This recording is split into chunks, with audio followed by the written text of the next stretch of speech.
Sveikatos apsaugos ministras teigia, kad šaldyti įmanoma tik embrionus, nors kažkodėl pamiršta, kad Maltoje, Italijoje, Ispanijoje ir kitose Europos valstybėse yra pasiekiami puikūs kiaušialąsčių šaldymo rezultatai. Sveikatos apsaugos ministras ir veto prašanti akademinė bendruomenė teigia, kad taikant priimtą įstatymą neva bus kankinamos moterys, nes reikės papildomų chirurginių intervencijų ir hormoninės stimulacijos. Tai nėra tiesa. Tiek embrionų šaldymo, tiek ir kiaušialąsčių šaldymo atveju papildomų stimulacijų ir intervencijų nereikės. Bus naudojama tai, kas yra užšaldyta. Dar daugiau, niekas nesako, kad jau ir šiandien Lietuvos klinikos, kurios atlieka pagalbinį apvaisinimą, iš tiesų, nors ir labai ribota apimtimi, šaldo moters kiaušialąstes. Jos moka ir gali tai padaryti. Yra klaidingai teigiama, kad taikant įstatymą visada į moters organizmą reikės perkelti 3 embrionus ir dėl to moteris rizikuos daugybiniu nėštumu. Tai nėra tiesa, nes įstatymas nustato tik bendrą principą. Leidžia sukurti tiek embrionų, kiek bus perkelta į moters organizmą. Jeigu yra ir nustato maksimumą, kad galima sukurti tik nedaugiau 3 embrionų. Tai reiškia, kad gydytojas, matydamas, jog konkrečios situacijos atveju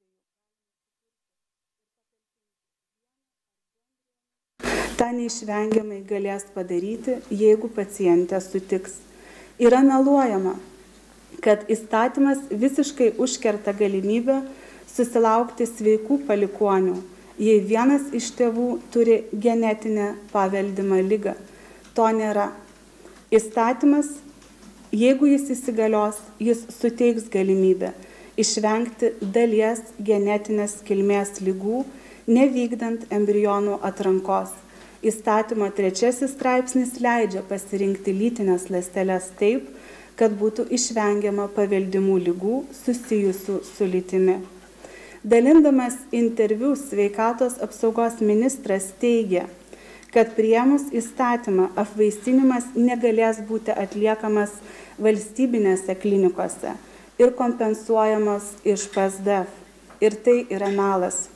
Valstybinėms klinikoms dar niekas ir dabar netrukdo atlikti pagalbinį apvaisinimą. Dar daugiau, kai kurios iš jų jau dabar turi licenzijas pagalbinio apvaisinimo atlikimui. Tuo tarpu kompensavimo klausimas galės būti sprendžiamas tik priėmus įstatymą. Tai yra, ministras ir veto prašytojai prieštarauja patys savo ir taip kenkia pacientams. Nesant įstatymą ir kompensavimo negalės būti. Nukentės tik pacientai, kuriais dabar yra manipuliuojama. Prezidentė yra klaidinama, netgi jai akademinės bendruomenės prašančios veto rankomis, pateikiant anuliuotus, taigi jau nebeegzistuojančius Europos žmogaus teisų teismo sprendimus. Taip sudaromas tariamas įspūdis, kad priimtas įstatymas neva pažeidžia ir žmogaus teisų konvenciją. Šios ir labai daug kitų tendencingų manipulacijų yra nesuderinamos su elementaria etika, pagarba Lietuvos prezidento institucijai ir žinoma Lietuvos žmonėms. Akademiniai veto siekiančiai bendruomeniai tokios manipulacijos yra tiesiog gėdingos ir jos diskredituoja mokslą. Melu siekiama tik daryti spaudimą, kelti visuomenės nepasitenkinimą, tačiau tai neveda į jokią konstruktyvę diskusiją apie priimtą įstatymą. Manipuliavimui yra išnaudojamas netgi valstybės institucijos. Yra tiesiog protu nesuvokiama, kaip sveikatos apsaugos ministerijos tarnautojai gali sau leisti darbo metu užsiimti peticijų prašančių veto platinimu, aiškiai nurodydami laiškų adresatams, kad ministerija siekia ir reikalauja vetavimo bei palaikymo. Toks nurodymas išsiųstas iš aukštų ministerijos pareigūnų Rimos Vaitkienės kompiuterio, darbinio pašto, SAM pavaldžiose įstaigose tiesiog yra neabejotinai suprantamas kaip ministerijos įsakymas pasirašyti peticiją ir reikalauti veto. Jeigu norėsite, aš tuos laiškus jums galėsiu palikti ir parodyti, nes aš juos turiu. Spaudimą patiria ir pacientai. Jų parašus renka už jų gydymą atsakingi gydytojai arba jiems nurodymus siunčia net socialdemokratų Seimo narių patarėjai, ministerijos klerkai. Galbūt nėra keista, kad Seimas buvo sulaukęs netgi Alzheimerio ir Parkinsono ligomis sergančių pacientų prašymų gauti pagalbinį apvaisinimą. Yra duomenų, kad viena pacientų organizacija, suvokusi, kad neturėjo laiko pakankamai susipažinti su tekstu, jau atsiėmė savo prašymą prezidentei vetuoti įstatymą. Privačių klinikų vadovų, darbuotojų lūpomis atvirai jau 10-metį buvo kartojama, kad geriau jokio įstatymo nei jiems blogas įstatymas. Ta patį vakar, tik jau ne privatininkų lūpomis, o sveikatos apsaugos ministro lūpomis mes išgirdome per jo interviu duotą savaitės laidai. Tad kyla klausimas, kam visa ta sumaištis ir įstatymo įsigaliojimo stabdymas yra reikalingas. Suprantama, kad įstatymo nebuvimas yra reikalingas tik privačioms klinikoms. Jos gali veikti nekontroliuojamas, daryti, ką nori, o sugalvojusios imti ir įkurti vyrų spermos banką galvijininkystės ūkyje, kada Homo sapiens sperma pajamuoja zootechnikai veterinarai. Tokių atvejų Lietuvoje, nesant įstatymo, mes irgi esame turėję. Kitas klausimas. Kodėl siekiama kurti perteklinius embrionus, kai yra akivaizdu, ir apie tai kalbės mokslininkė, kad jų kūrimas nėra reikalingas, nes galima šaldyti kiaušialąstes. Tam taip pat yra atsakymas. Vienas iš Santariškių vadovų, Laimonas Griškevičius, dar prieš pusę metų Seime labai aktyviai lobavo biomedicininių tyrimų įstatymą ir siekia, kad tame įstatyme būtų įtvirtintas eksperimentų su embrionais liberalizavimas. Dabar, būdamas onkohematologu, visiškai neturėdamas nieko bendro su pagalbiniu apvaisinimu ar ginekologijos sritimi, staiga jis tampa pagalbinio apvaisinimo įstatymo lobistu. Aš jį mačiau visose sveikatos reikalų komiteto posėdžiuose, jis visur lydėjo sveikatos apsaugos ministrą. Tai gal šaldyti embrionai tapo reikalingi tam, kad siekiama pradėti eksperimentus su embrionais.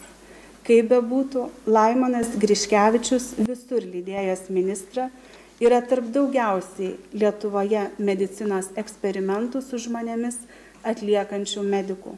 O gal norima sukurti kuo geresnės sąlygas komerciniam Santaros koordinaciniam vaisingumo centrui, kuriame ir dabar jau yra akivaizdu, kad būrėsi privačios apvaisinimo klinikos.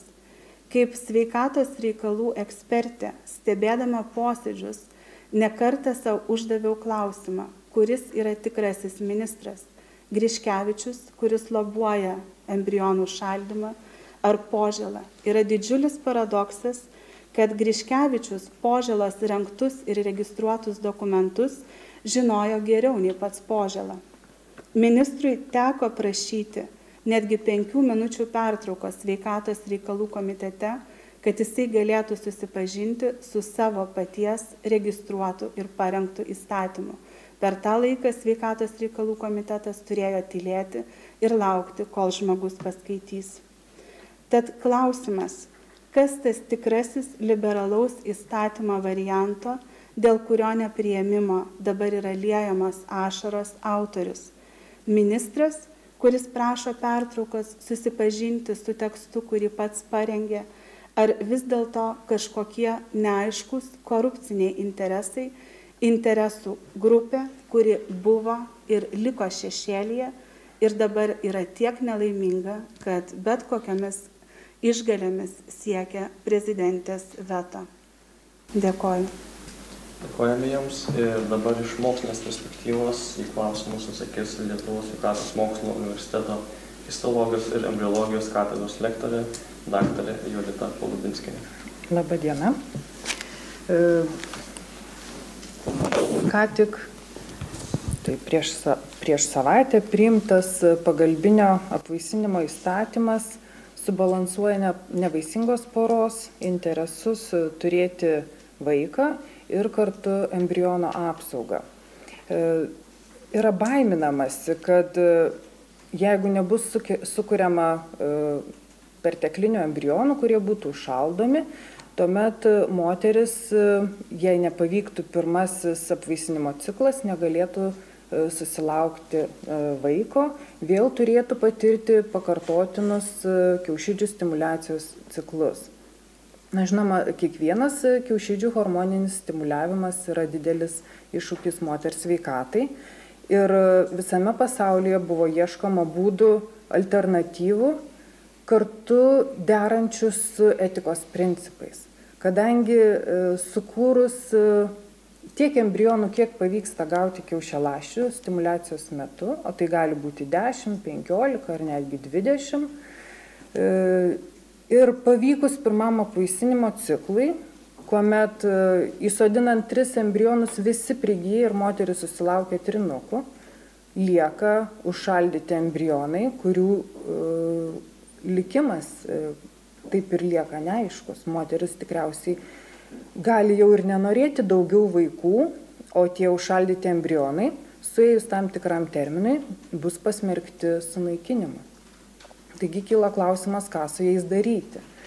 Tokių embrionų atsirado todėl, kad prasidėjus apvaisinimo in vitro technologijom, procedūrom, nebuvo kito būdo, kaip išsaugoti ir įsitikinti, kiek vis tik tai vaisinsis to ciklo metu embrionų, taigi šaldymas buvo vienintelė išeitis juos išsaugoti.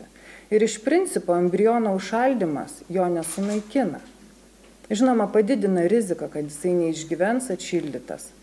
Bet pati didžiausia etinė dilema yra, kur dėti, jeigu jų nebereikia. Kad šito neatsitiktų, visame pasaulyje buvo dedamos pastangos, ką daryti, kad nebūtų perteklinių embrionų ir kad nereikėtų jų suėjus terminui naikinti. Ir 1986 metais buvo paskelbta apie pirmą naujagimę, moteriškos lyties naujagimį, kuri gimė iš užšaldytos kiaušialąstės apvaisinimo. Per sekančius 2 dešimtmečius vaikų gimusių iš užšaldytos ir atšildytos kiaušialąstės apvaisinimo skaičius ėmė didėti geometrinę progresiją ir per tuos 20 metų jų buvo, kiek viena autorė pateikė savo apžvalgoje, buvo apie 900. Ji pabandė įvertinti, kiek tarp tokių naujagimių buvo įgimtų raidos anomalijų, tai yra atsiradusių raidos metu ir gimimo metu pastebėtų. Ir raidos anomalijų buvo 1,3%. Tai yra toks pat procentas sutinkamas ir įprastai natūraliu būdu pradėtų naujagimių tarpe. Tai vadinasi, pati vitrifikacija, kiaušialąsčių šaldymas greituoju būdu, jų atšildymas ir naudojimas apvaisinime embrionų kokybės ir išeičių nepablogino. Vienintelis klausimas, koks yra sėkmės procentas. O sėkmės procentas ėmė didėti tobulėjant technologijom. Ir tai, kas 2006 metais Amerikos reprodukcinės sveikatos draugijos buvo laikoma dar eksperimentiniu dalyku, jį ėmė paneigti vis didėjantis ir pastoviai didėjantis iš užšaldytų, vitrifikuotų ir atšildytų kiaušialąsčio apvaisinimo gimusių naujagimių skaičius. Ir yra valstybių, kurios remdamosis šiais mokslo pasiekimais priėmė atitinkamus savo valstybėje embriono apsaugą garantuojančius įstatymus. Ir taip mums pavyzdys galėtų būti Italija bei Malta, kuriuose draudžiamas yra perteklinių embrionų kūrimas ir šaldymas, tačiau labai sparčiai tobulėjo kiaušialąsčių vitrifikacijos technologija ir dabar mes Maltoje iš 2014 metų pateikto embriono apsaugos instituto ataskaitos matome, kad kiaušialąsčių panaudojimas pagalbiniam apvaisinimui yra netgi efektyvesnis negu šviežių ir atitinkamai tai yra 30,77 ir 27,91%. Na, sėkmė po apvaisinimo in vitro visame pasaulyje nuo 2007-2008 metų sėkmės procentas jisai yra apie 30. Žodžiu, iš 3 apvaisintų embrionų vienas turi šansą gimti. Ir kaip matom, iš užšaldytų ir atšildytų kiaušialąsčių šitas sėkmės procentas yra pasiektas. Taigi mes galime drąsiai teigti, kad mūsų Seimo priimtame pagalbinio apvaisinimo įstatyme įtvirtinta embriono apsaugą garantuojanti norma, ji nėra kažkuo tai nepateisinama. Iš tikrųjų tai skatina mokslo pažangą ir mūsų universiteto mokslo bendruomenė, na bent didžioji jos dalis, aš drįstu teikti, kadangi mane remia mūsų prorektorės mokslui raštas rašytas Lietuvos Respublikos Seimo sveikatos reikalų komitetui, pagrindžiantis kiaušialąsčių šaldymo metodo efektyvumą. Ir šis įstatymas, aš manau, kad būtų gera paskata vystyti, skatinti mokslo pažangą Lietuvoje ir, žinoma, universitetinėse ligoninėse.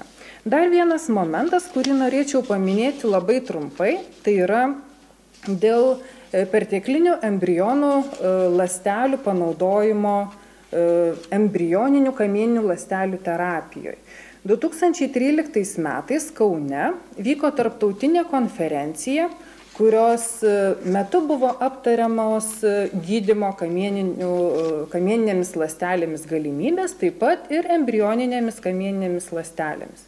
Ir buvo aiškiai iš mokslinės literatūros ir mokslininkų pačių patirties pateikti duomenys, kad efektyviai galime pagydyti sunkes chroninės ligas, naudodami to paties žmogaus kamieninės ląsteles, kurių kiekvienas mes turime, bet efektyviai pagydyti embrioninėmis kamieninėmis ląstelėmis dėja nėra pavykę nei vieno ligonio.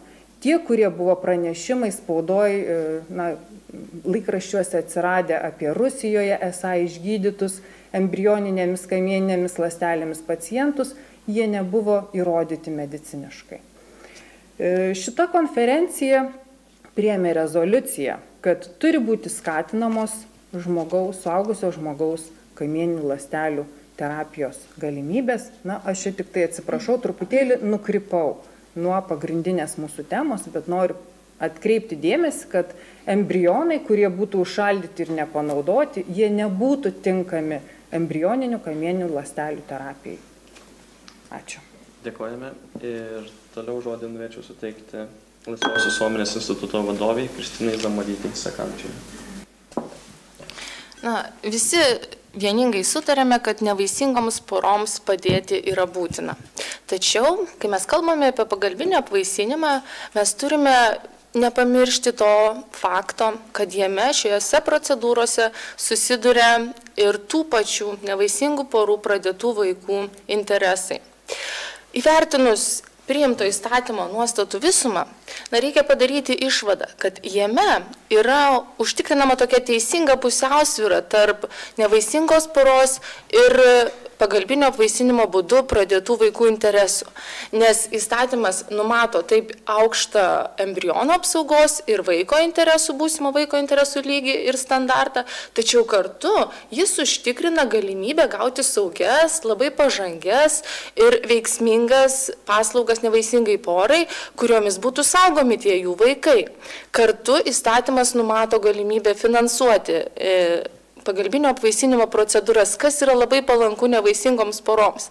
Todėl labai gaila, kad visuomenė yra klaidinama, ką tik paneigtais mitais. Ir tas klaidinimas yra paremtas atitinkamais interesais.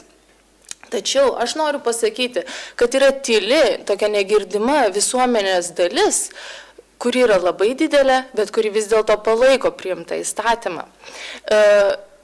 Šiandien prezidentai įteikėme 34 nevyriausybinių organizacijų kreipimąsi, kuriame išdėstyti ekspertų išsakyti argumentai dėl įstatymų nuostatų turinio, kodėl jos yra tinkamos ir jas svarbu pasirašyti. Nevyriausybinių organizacijų sąraše yra įvairiausių organizacijų, kurios dirba vaikų, šeimų, tėvų, pacientų ar žmogaus teisų labui.